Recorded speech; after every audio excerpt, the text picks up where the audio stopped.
Excel effect function.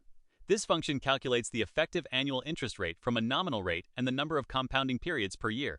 It helps you understand the true cost of borrowing or the true return on an investment. The syntax is effect with just two parameters, nominal underscore rate and NPRE. This is one of the simplest financial functions in Excel.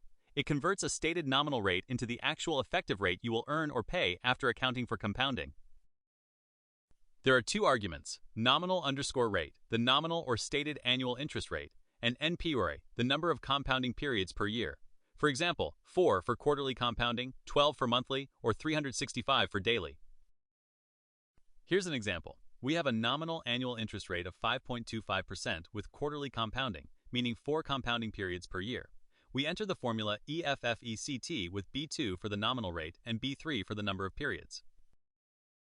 The effect function returns approximately 5.35%, or 0.053543 as a decimal.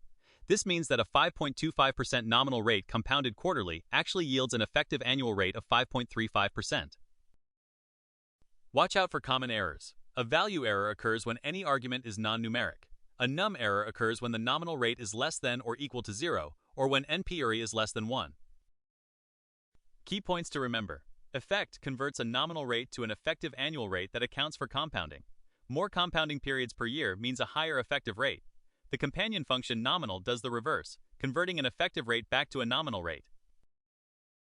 Thanks for watching. If you found this tutorial helpful, don't forget to like and subscribe for more Excel tips and tricks. See you in the next one.